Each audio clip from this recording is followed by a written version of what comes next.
Hello, my name is Jamal Fuller. I am the chef owner of the Spice Rack Catering and also of Cafe648, which we're in right now. I am an Anne Arundel Community College student, and I'm also a Ratcliffe Scholar.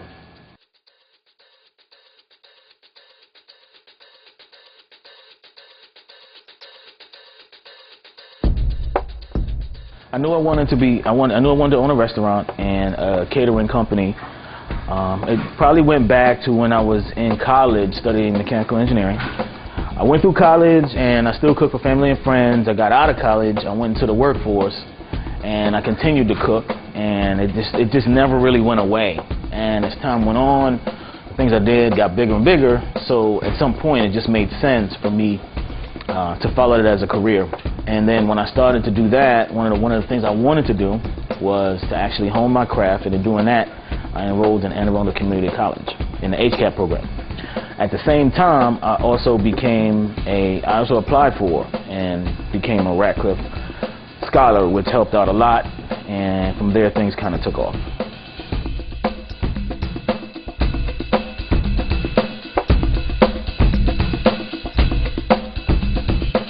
And I understood the food, and I was learning it better through the HCAP program, but I didn't understand margins and profits and where I was supposed to be as far as percentages. So if I had a question about accounting, I took the small business accounting class, even though I probably should have took it a little later. If I had questions about the labor profit margin, I took that, and then I pretty much took everything that I needed to take to help me to grow the business.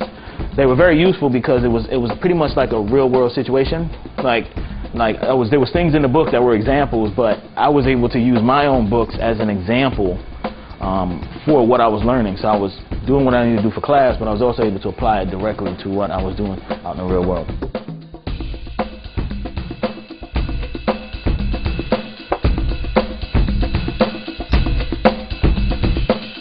You have to understand that it's gonna take time. You have to put the time in. It's not a matter of just waiting. You know, you've got to put the effort in, you've got to put the time in, you've got to do your research, but it doesn't happen overnight. And if you think that it's going to happen overnight, then, you know, I'd say hit the lottery.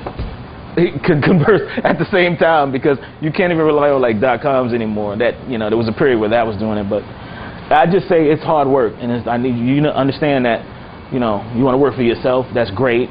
But understand, if you're working with somebody else for 40 hours, you're going to work 80 for yourself, and possibly not get paid for it at the same time, because that's just what happens. So I just want to leave that jewel of wisdom with you. Yeah.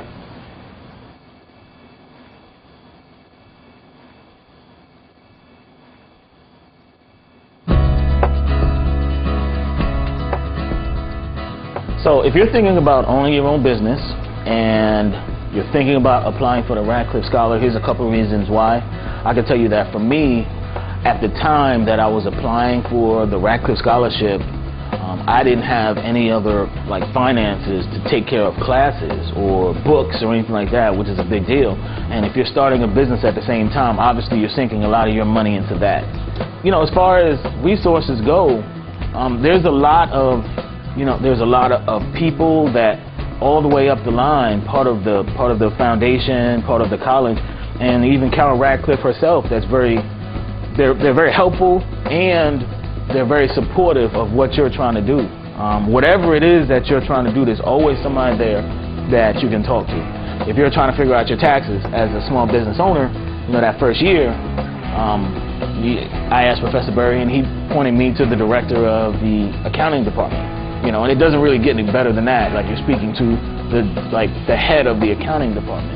You know, he told me my paperwork was a mess, but, you know, understand that, you know, from that perspective, they're like the best people, you know, to help. And it's the same thing with marketing and, you know, all of that. It was a lot of people there that were just there to help. So it just works out to where it's very beneficial. There's no way around it. I don't know that I would have been able to get as far if I didn't have that Ratcliffe Scholarship to rely on.